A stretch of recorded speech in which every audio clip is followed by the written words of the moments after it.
অটোর থেকে নেমে ক্যামেরা অ্যাঙ্গেল ঘোরাতেই দেখতে পেলাম ডান দিকে এই নন্দী মহারাজকে।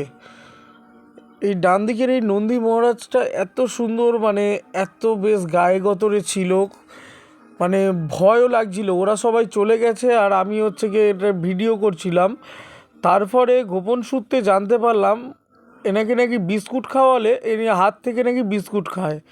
তো আমিও চলে গেলাম 5 টাকার বিস্কুট কিনতে।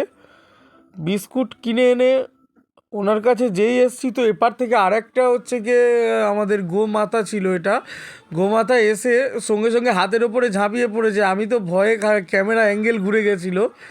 তারপরে ওখান থেকে বেরিয়ে দেখি সেই নন্দী মহারাজটাও এসেছে, ওনাকেও গালে বিস্কুট দিয়ে চলে গেলাম ভিতরের দিকে। এবার ভিতরের মন্দিরটা ছিল গিয়ে দীঘাতে একটা শিব মন্দির, বাবা মহাদেব, দেবের দেব মহাদেবের শিব মন্দির ছিল, মহাদেবের মন্দির। তো এবারে ভিতরে গিয়ে দেখি এখানে সবাই ঘোরাফেরা করছে। আমার বৌদি ওপারে ওনার রিলস সেরে নিচ্ছে। তাই বললাম, জিজ্ঞাসা করলাম ভিতরে ঢুকেছো? কেউ ভিতরে ঢোকেনি, বৌদি রিলস করে নিচ্ছে। আর এপারে মন্দিরের ভিতরে প্রবেশ করলাম। মন্দিরের ভিতরে দেখলাম একটা দাদা ভগবানকে জানান দিচ্ছে যে আমি এসে গেছি। আমিও তাই দেরি করলাম না, আমিও ঘন্টা বাজিয়ে ভিতরে ঢুকে গেলাম।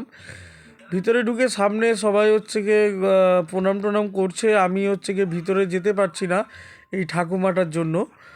তো এখান থেকে আমি বাবা মহাদেবকে দেখতে পাচ্ছিলাম না। এখানে বাবা মহাদেব শিবলিঙ্গ ভাবে বিরাজমান হয়ে আছে।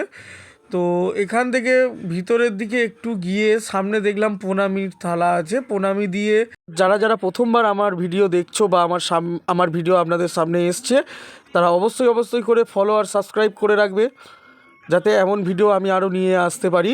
আর শেয়ার তো তোমরা বললেও করবে না, অন্তত একটা লাইক আর কমেন্ট করে দিয়ে যেতে পারো। ওটাকে গ্রহণ করে আবারে ওনাকে জিজ্ঞাসা করলাম যে আমরা কি বাবা মহাদেবকে দেখতে পাবো না, বলে ভিতরে ঢুকলাম। ভিতরে যাওয়ার জন্য নির্দেশ দিল। তো ওখান থেকে একটু সাইডে ঘুরে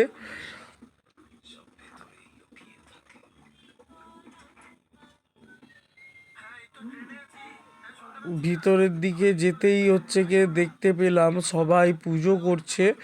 তো এখানে অলরেডি পুজো চলছে, কিছু কিছু লোকজন সব পুজো দিচ্ছে। তো এরা মনে হয় এখানকার স্থানীয় লোক। তো এখান থেকে আমি মহাদেবকে দেখতে পেলাম না। তলায় ওই যে বেড়িটা করা আছে বা আমাদের যে সাপটা উঠে আছে